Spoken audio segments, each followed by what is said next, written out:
Bijna elke dag hoor je in de media wel iemand dingen zeggen als: wanneer een vrouw nee zegt, moet je gewoon een beetje aandringen. Catcalling is eigenlijk een compliment. Of naroepen wordt uitgelokt door hoe je je kleedt. Op dit moment wordt het steeds duidelijker hoeveel mensen last hebben van deze ogenschijnlijk onschuldige praktijken. Veel mensen voelen zich niet veilig op straat. Daarom hebben wij als Women's March Groningen 3 weken geleden Reclaim the Streets georganiseerd. Dit was een optocht waarin we met een grote groep mensen die zich wel eens onveilig voelen op straat in Groningen een statement hebben gemaakt voor veiligheid voor iedereen. Uit de opkomst en de reacties bleek dat ook in Groningen straatintimidatie aan de orde van de dag is en een uitwerking heeft op inwoners van de stad. Je kunt je natuurlijk afvragen waarom we ons op deze straatintimidatie richten, terwijl seksueel geweld verreweg het meest in vertrouwde sfeer plaatsvindt. Dit is omdat beide problemen onlosmakelijk met elkaar verbonden zijn. Ze komen allebei voort uit de afwezigheid van een besef van andermans grenzen. Dit wordt gevoed doordat we telkens horen dat het normaal of zelfs aardig is om iemand na te roepen en dat het oké is om aan te dringen wanneer iemand nee zegt. Dat gaat uit van je eigen verlangens, maar gaat voorbij aan de verlangens van een ander. Dit zien we ook bij banga-lijsten, die door de makers ervan worden gezien als een leuke en spannende grap, maar die de gevoelens van de objecten van hun verlangens compleet negeren. Als die banga-lijst er eenmaal is de stap om er naar te handelen een stuk kleiner. Voor je het weet ben je helemaal niet meer bezig met wat de persoon op straat of op de banga-lijst eigenlijk wil. Zo vervagen grenzen steeds verder, in het extreemste geval met verkrachting tot gevolg. Dat betekent natuurlijk niet dat iedereen die wel eens iemand heeft nageroepen op straat een verkrachter is. Het betekent wel dat grenzen kennelijk niet duidelijk genoeg zijn. En daarmee bedoel ik overigens absoluut niet dat de slachtoffers niet duidelijk genoeg hun grenzen aangeven of dat hun schuld zou zijn. Maar volgens mij is het probleem veel dieper geworteld. Er zijn talloze mensen die opgroeien in een omgeving waarin consequent grenzen overschreden worden. Mensen worden nagefloten zonder dat iemand daar iets van zegt.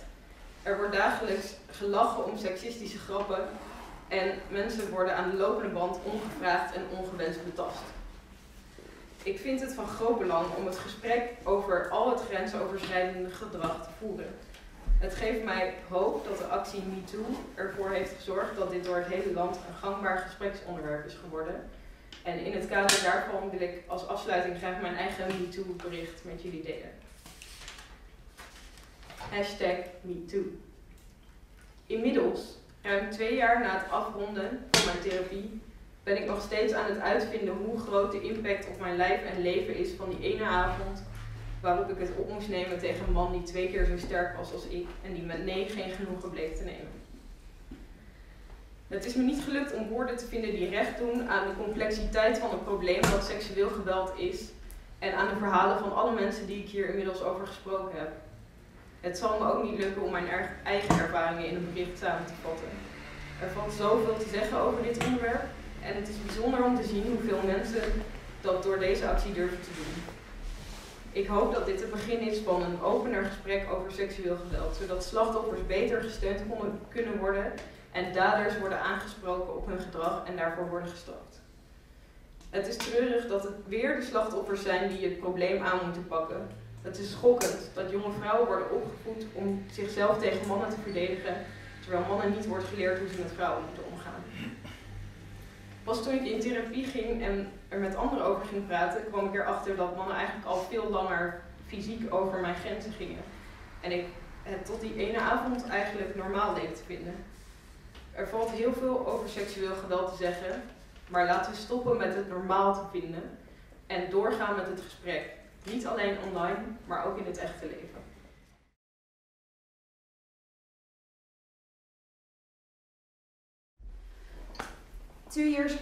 Almost two years ago, I was violated.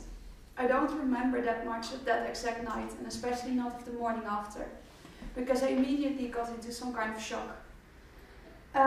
However, I do know how I felt afterwards, and I actually still feel this way up till some extent today.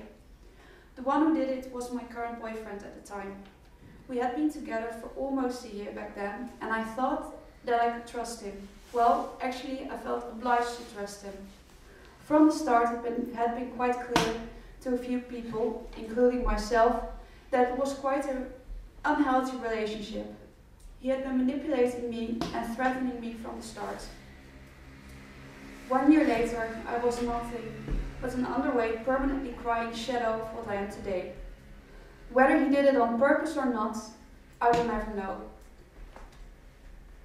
The fact is that I didn't stand a chance at the time. As time flew by, I simply stopped thinking about it. Some things just happen, without purpose, without reason, without explanation. The big question for me today is, how did I end up in this situation, and how can I protect myself in the future? After thinking about it for a while, I came to the conclusion that it all actually lies in my early teenage years. I grew up without a father, and because of that, the only thing about me that is English is my surname. I lost him when I was very young. When I was about 12, my mom started dating again. At the same time as I started to understand what love and sexuality actually are, it had always been a forbidden topic at the dinner table. My mom was exploiting hers everywhere in my life. My mom was actually the young, beautiful teenager, while I was always stuck at home with studying material and a body that I absolutely loathed. In short, I grew up in a very unhealthy environment, according to sexuality and self-esteem. Up till about half a year, I didn't have the slightest clue of what consent actually was. This summer, I was harassed several times by somebody I know quite well. He had strong affections for me, but this wasn't mutual.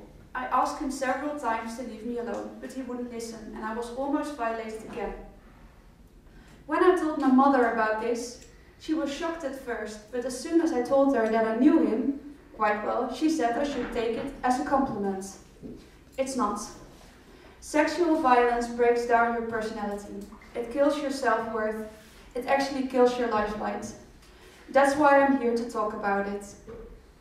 Women and men, #men too, young and old, don't have to be silent about it anymore. Everybody has a voice and everybody has a story. Together we can solve this problem to a great extent. In my case, I can say that changing health classes in schools would help a lot. We should not only talk about the practicalities, but also about self-worth and consent. And I don't mean by saying that the parents don't have a role in this, because they do. But there are some parents that don't teach their children very fundamental things. And I think that really should be a thing in schools, that you tell your children about what normal self-esteem is, what normal ways of acting towards each other are. And that counts for both young men and young women. And of course, I know now I'm not, it's not my fault, but I do think it could have been avoided. And that's why I'm here. And I really do hope some people recognize this, have something of words in what I just said. And yeah, that's all I have to say actually.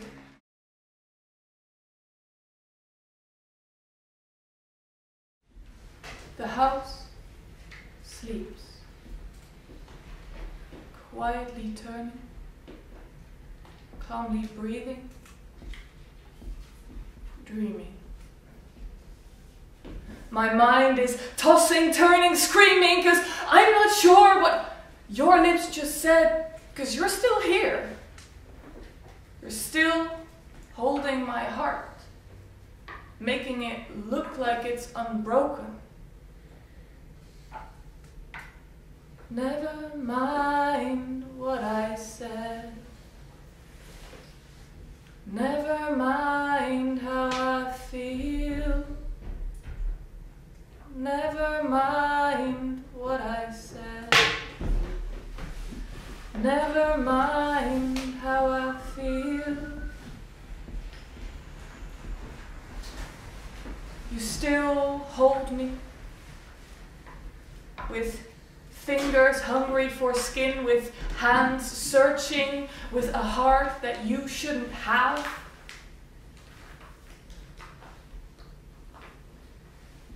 Scared of losing, I gave your fingers what they pleased. I gave your fingers what they pleased.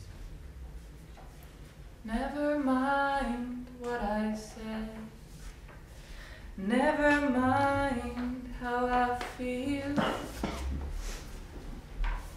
Never mind what I said. My back was pressed against the stone-cold wall. Your lips were pushing. Hands on my skin crawling, making the wish they were as cold as the wall, as quiet as the living room that night.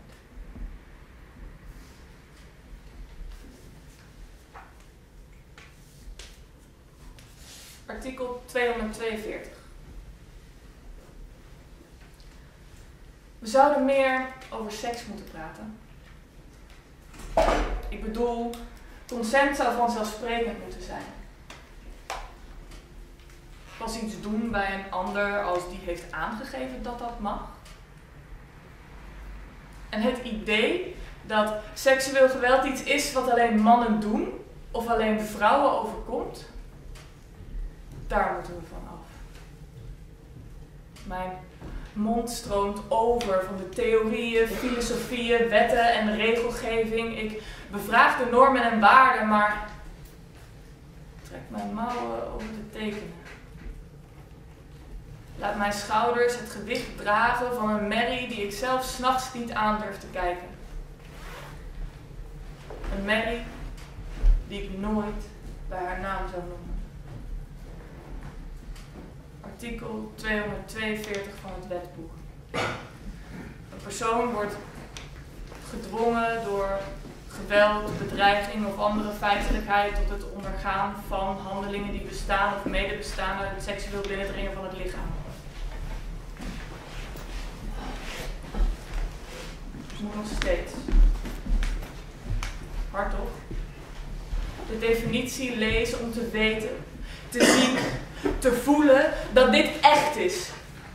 Dat het niet mijn schuld is. Dat ik me niet aanstel en dat mijn grenzen niet gezien werden. Dat mijn huid niet van mij was. Ik weet zeker. Ik weet bijna zeker dat ik nee zei. Dat ik kan dit niet zijn. Dat zij zich groter maakte met woorden en mij klein. Dat ik mijn moeder die boven lag te slapen niet durfde te roepen. Ik weet zeker dat toen zij haar vingers aflikte, ze mijn grenzen inslikte. We zouden meer over seks moeten praten. Consent zou vanzelfsprekend moeten zijn en het idee dat seksueel geweld iets is wat alleen mannen doen of alleen vrouwen overkomt, daar moeten we van af. Ik zit al meer dan 2 uur in bad. Waar de beelden voor mijn ogen flitsen, waar ik niet meer weet waar het einde van mijn huid is. Ik zet de hete kraan weer aan om het te voelen. Om te voelen dat ik nu hier ben, dat ik hier ben, niet daar ben, dat ik hier ben. De deur gaat open. Ogen vinden de mijne, handen pakken een handdoek, wikkelen hem om me heen. Armen houden me vast. Omhoog, staande. Zou het echt zo zijn? Zou het echt zo zijn dat als ik mijn gedachten laat lopen, voet voor voet vooruit laat gaan, dat ik rustig word? Zou het echt zo zijn dat als ik mijn gedachten niet meer stop, maar binnen laat komen, dat ik lichter wordt? Zou het echt zo zijn dat als ik de deur openzet en jou binnenlaat, dat het lichter wordt? Jouw ogen vinden de mijne. Jouw handen pakken een handdoek. Jij wikkelt om mij heen. Jij houdt mij vast en ik sta. Mijn hoofd tegen jouw borstkas. Jouw vingers door mijn haren. En ik kan alles los. Ik mag alles loslaten.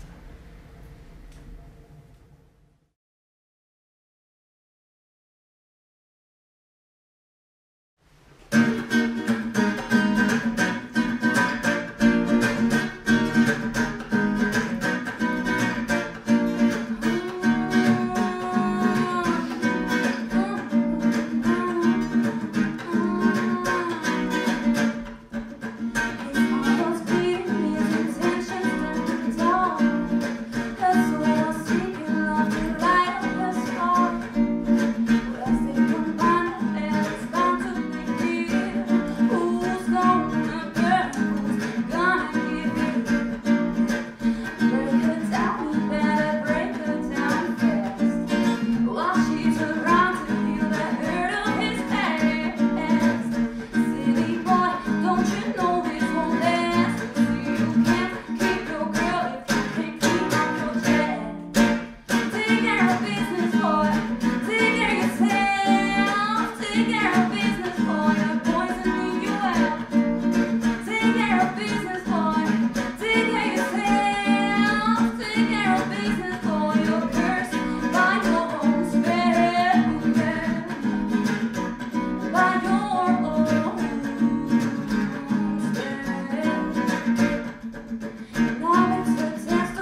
So my speech is a lot shorter and not as personal as the rest of you here today.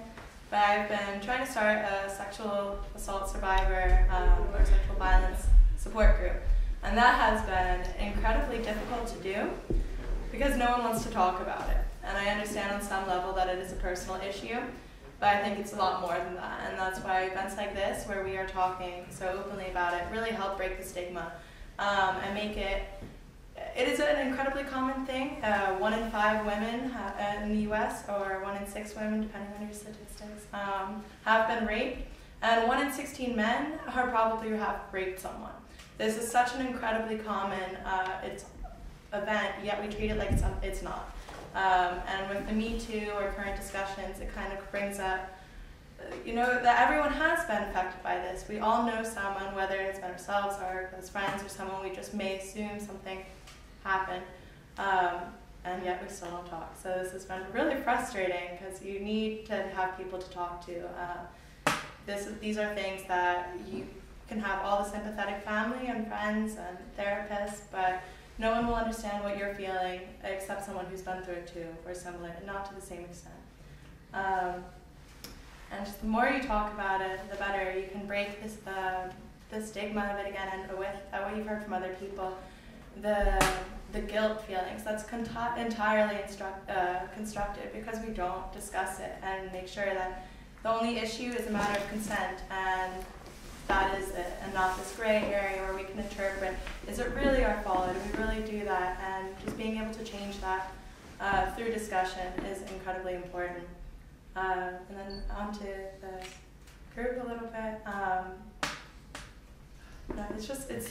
I can't stress enough how incredibly common it is, and it's so horrible, and we will never get to the point where we can change anything unless we discuss it and admit that it's a problem and admit that it is so prevalent. And this means addressing any comments, like any wary comments or weird jokes. We allow so much slip inside or room for there, and we don't do anything about it. And the more politically correct we become in this world, the more we fix it. And I don't have any flyers for the support group because my mom has got them at home. But if anyone is interested or could spread the word, because it is something everyone needs to have. You need to have the support of someone who understands or who has been through it the same. And also getting over the stigma of talking about it is really challenging, but again, it's necessary.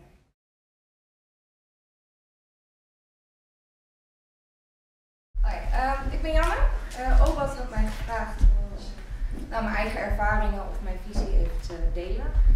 Ik had er lang over nagedacht. Ik wou eerst heel plastisch eigenlijk de statistieken bekijken, maar ja, eigenlijk weet iedereen het wel. 1 op de 3 onder de 18 qua meisjes heeft te maken met seksueel grensoverschrijdend gedrag.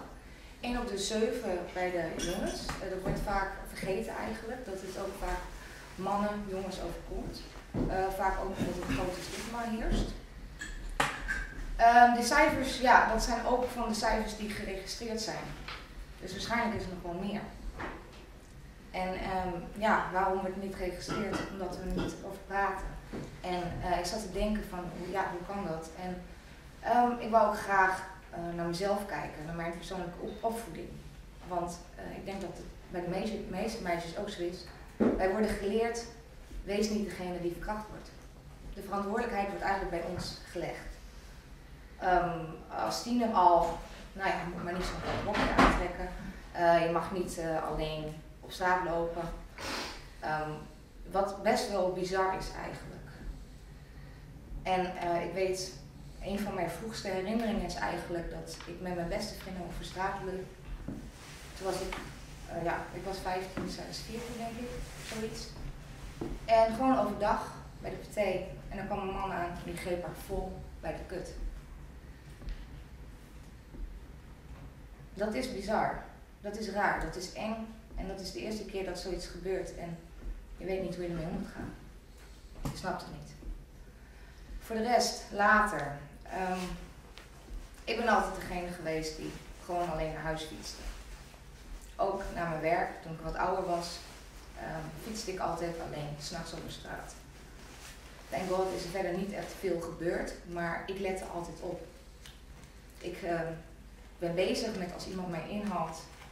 Wie is het? Kan ik hem aan? Zou er wat gebeuren? En dat moet niet. Moet er niet te hoeven. En ik heb gisteravond gespart met een vriend van mij, die was bij me thuis. Die zei, wat ga je me vertellen? En ik deed mijn verhaal. Maar het was de hele tijd eigenlijk een discussie. Hij zei, ja maar waarom ben jij daar dan alleen? Waarom fiets je dan alleen? Ik moet thuiskomen, ik heb geen andere keuze. Ik kan niet elke keer iemand vragen om mee te fietsen. Ja, maar als ik alleen fiets, dan pas ik ook wel op met groepjes. Ik zei, ja, maar jij hoeft er minder bang voor te zijn dat er iets gebeurt. En ja, maar als je met zo'n instelling over straat fietst, dat je maar bang bent om te verkrachten, dan zou het jou ook gebeuren. Ik denk van nee, maar ik moet op mijn hoede zijn. Dus natuurlijk speelt het altijd in mijn achterhoofd. Ik ben 1 keer over het station dat ik naar huis fietste, ben ik klem gereden.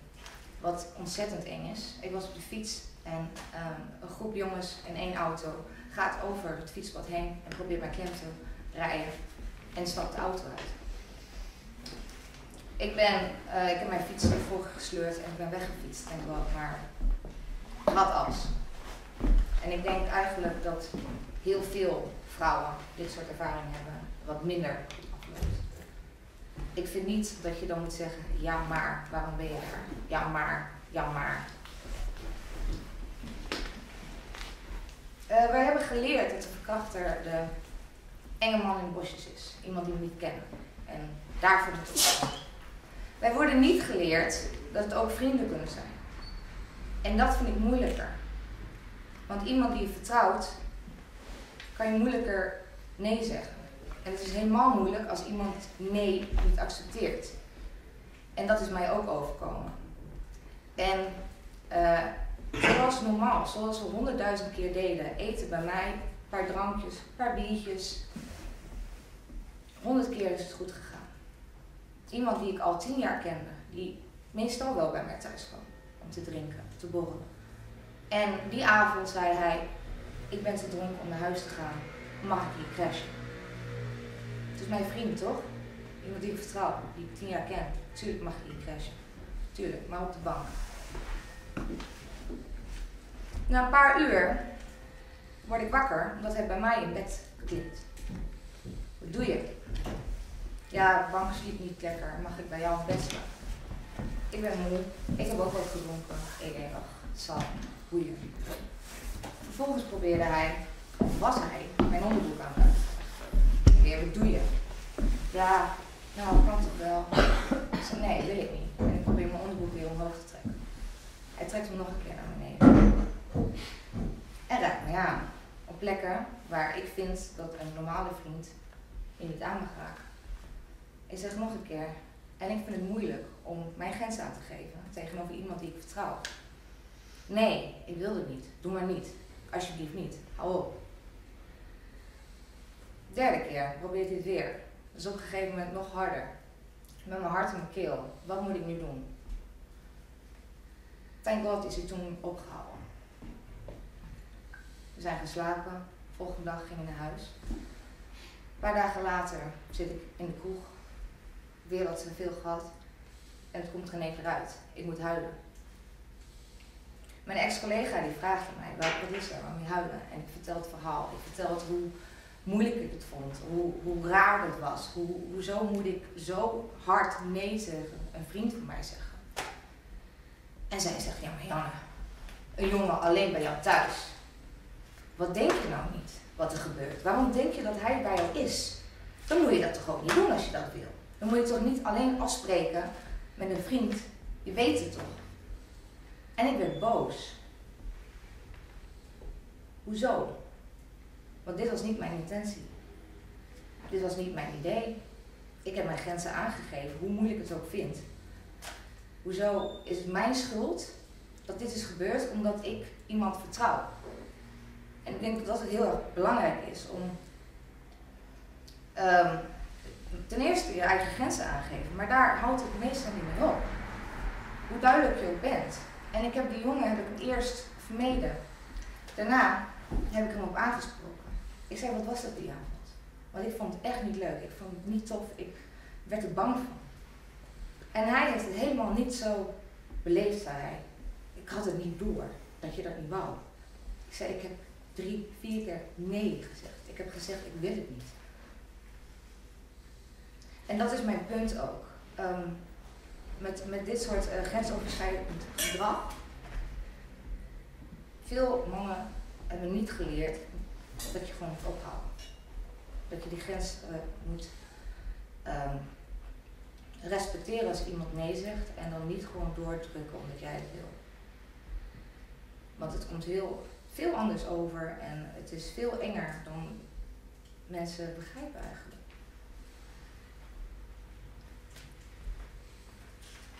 Ik vind dat de verantwoordelijkheid niet bij mij ligt, maar bij hem. Maar toch word ik telkens geleerd om mezelf te beschermen, hè? In de gaten houden, op je hoede zijn. En ik vind dat het moet omdraaien. Ja is ja.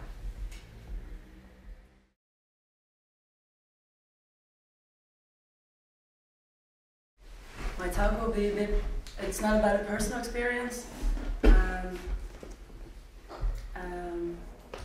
Well, I'll just start and you'll hear what I have to say. So maybe all of you can think back of an instance of sexual assault that happened in your own scene. And I come mainly from the anarchist and the punk scene, so my talk is also really focused on this. And I'm not saying that all I'm going to say you cannot really practice it in every other situation. So, yeah. But maybe you can think back of an instance of sexual assault in your own scene, and you can think of the way you and your community dealt with it, and if you're satisfied with the way they dealt with it. And also, was the assaulter a stranger or actually a friend, as Janne also mentioned? Because when I think about those instances, I know too many of them in which a sexual assault has not been dealt with in a way that satisfied me or my friends. Many times it has been swept under the rug. But then I read this little zine, and I'm going to try and summarize it for you today. Because I want to talk with you about how we can deal with sexual violence from a more anarchist perspective. In short, this means finding solutions without intervention of the state, so no police, no prisons, no criminal justice system. And there are several reasons for people for not wanting to involve the state. You may have your reasons not to trust the cops. Sometimes it's impossible to call the cops because you're undocumented or illegal. You may be a person of color and or from the LGBTQI community. These groups are known to be given a harder time by the cops, victims as well as perpetrators. Or you may want to put your anarchist values into practice. Because when the state deals with crime, it doesn't really try to solve the root causes. It assumes that both parties have opposite interests, and one side will win and the other side will get justice. Or the other side will get punished, I'm sorry. So, and the state sees itself as the responsible party whose laws have been violated. So we have learned to think and speak in terms of justice and punishment, and we internalize this framework, how we look at crime, but we don't look at the root causes. And there's loads of other books that write about this, but I don't have the time today to really talk about this theoretical background. I really want to focus on 5 ways that we as a community, as a scene, how we can deal with sexual assault without involving the cops. So, there's 5 ways: community accountability, survivor-led vigilantism, prevention, conflict resolution, and affinity circles. Community accountability, some of you might know it. It addresses abusive behavior in the community through dialogue. It's voluntarily done. It's always focused on the survivor, and punishment is not the goal, but understanding each other, repairing the harm that has been caused. So in an ideal form of community accountability process, you would have a support group that is formed around the person who has been raped. And together they discuss the skills that they already have, the goals that they want to reach, or the goals that the survivor wants to reach, and the expectations they have of the process. Then this support group, they think of people in the scene who the perpetrator might respect or look up to, or accept things easier from. And then they approach these people in the scene and say that an abuse has happened. You don't have to, you can still keep the anonymity at this point, because it can be really difficult for people to hear that a friend of theirs has been raped, but also that a friend of them has raped. So to protect the survivor, you can still stay anonymous at this point. Good. So when those people agree to form the other support team, because you've got two support teams then they get together and discuss their skills and what they expect from the process as well. And they also practice different possible responses that the perpetrator might have when they break the subject to him or her. Because they might react really defensively or angry or in other ways, and you just practice this beforehand. So then hopefully when the perpetrator has been approached, that person will agree to participate in the process. And then the accountability team, the second team, they work with the perpetrator to reach the goals that have been set by the survivor, and they get together, both teams, and they discuss how the process is going and what needs to be done. In the end, hopefully, so this is the ideal form, then the perpetrator acknowledges his responsibility and an agreement is reached on steps they will take to repair the harm. And this can be like informing future partners about what happened, or attending counseling or other ways. Then the perpetrator also has to stick to this agreement, and so both teams check in on the perpetrator and the victim. So it's a process that costs a lot of time, energy, skills, but it's not impossible. And there are some few activist scenes which have tried this method, and they bumped into several problems. And I don't want to scare you off, but I just want to tell you about these problems because maybe then we won't make the same mistakes. So there's no clear sense of when this process is over, or what a success or a failure really is, because when can we definitely say that a person has really worked on their shit? Because sometimes the perpetrator checked all the boxes, but that doesn't mean that the survivor will feel safe around that person. And also sometimes the perpetrator might be ready to apologize or repair the harm at a stage in the process and the victim or the survivor is not ready for this at the same moment. So you're dealing with complex situations. Second problem, we lack the skills in counseling, mediation and conflict resolution. Third problem, it sucks up disproportionate time, energy, and does not make you feel good. 4, subcultural bonds, they are weak enough for people to drop out of the process. This accountability, community accountability, has also been practiced in a lot of indigenous communities, and I think there the bonds are way stronger, and yeah, we don't have that in our subcultural scenes, so yeah, it's a problem. Also, we have collective norms that encourage and excuse unaccountable behavior.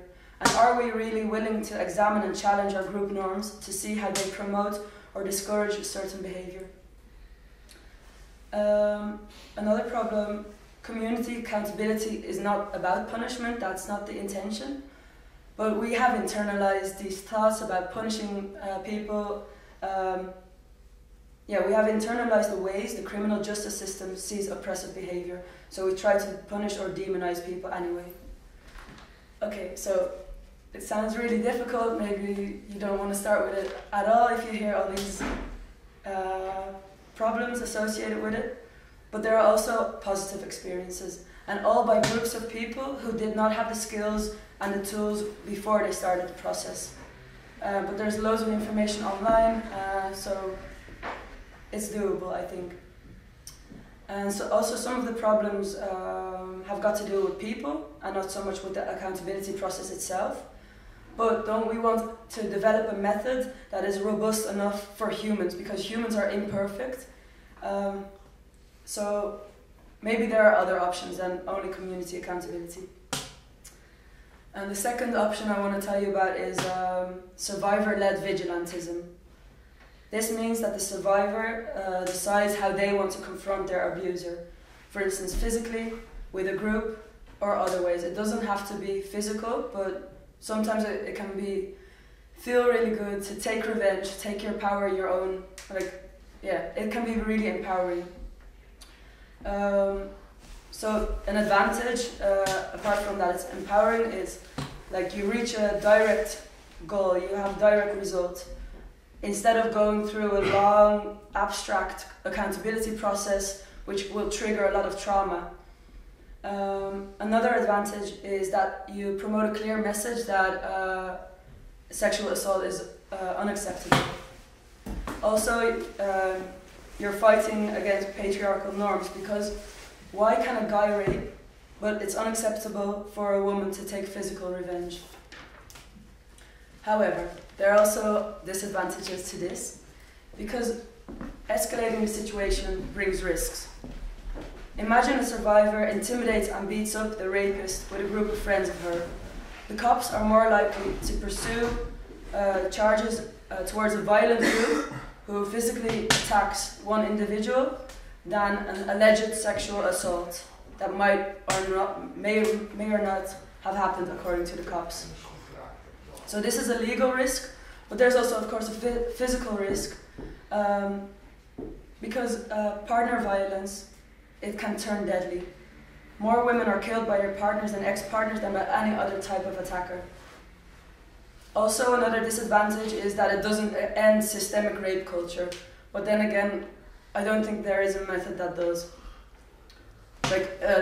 Attack it or end it completely in one go. And another question we can ask ourselves is, do we want people to behave properly because of fear and shame of getting beaten up? Or do we want to behave according to the values and the ethics because we really agree with them? So, about survivor-led vigilantism, I think every situation is different. And I don't think that all the advantages and disadvantages are always valid in each situation. But yeah, I think it's an interesting method as well. The third method I'd like to discuss with you is prevention, because isn't it more logical to, attack it at the root cause? And prevention can be done through education. For example, organizing self-defense classes, we could do that here as well. Combating rape myths, learning about consent and relationship skills. Another form of prevention is shifting cultural and social norms. For instance, men talking in groups about sexuality and consent. But then again, there's also people who criticize gender-based groups because you're excluding certain people. And also these, for instance, in men's groups, then abusers can learn how they have to talk the right talk, but get better at hiding the abuse.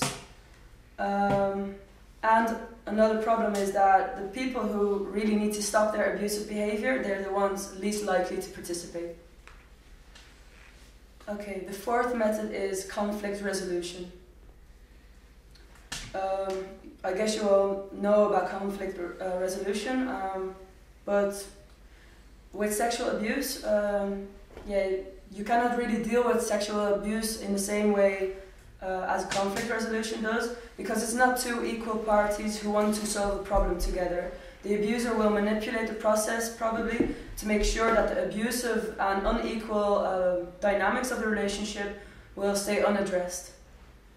So if it's about partner violence, most people don't recommend conflict resolution. However, if we would have like a first example, a precedent, and we develop a language and a skill set that we get more used to, more used to addressing a wider range of conflicts and harm, then maybe we'll respond less defensively when we learn that our actions have hurt others. And we don't feel weird about being asked to participate in the conflict resolution process. So if we just normalize it more to talk about it and being called out on your abuse, maybe we're shifting the norms then as well. The last method I'd like to tell you about is affinity circles. And I'd like to start with a quote by Augustia Celeste.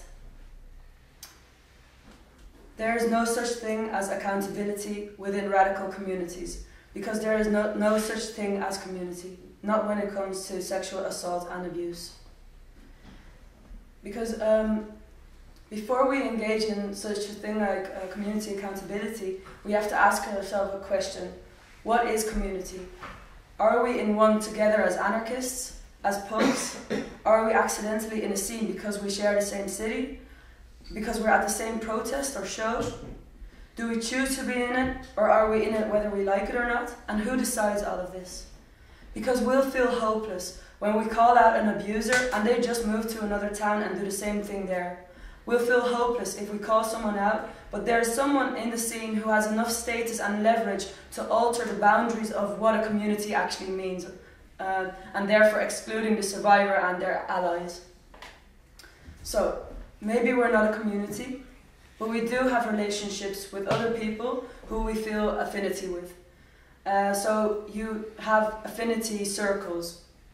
Your first circle might be your closest group of friends or your housemates.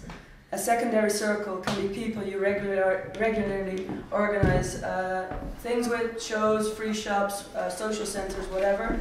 The level of trust will be different in these circles, and that's fine, but then with these affinity circles, you can discuss how you would respond to conflict and harm. So if I know from my closest group of friends that they will react in a certain way, or that we call each other out, or then I know what to expect from them, and they know what to expect from me. Well, those were the 5 ways I wanted to tell you about, and as you've seen, there are no clear answers. There are advantages and disadvantages to every side, but I think as a start we should talk, and how we want to engage with each other, which social norms we want to make stronger, and as I've said, every situation and scene is different. Some methods might work better for different situations. And it's also important not to turn dogmatic, so not only use one method. Because we don't want to spend years and years in an accountability process with a person you don't want in your life anyway, who you don't feel like you don't feel you want to be with them in a community.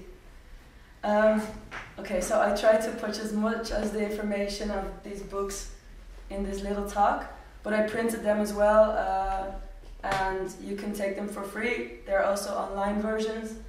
So this is the book, and I don't know, I've got like 10, so anybody interested?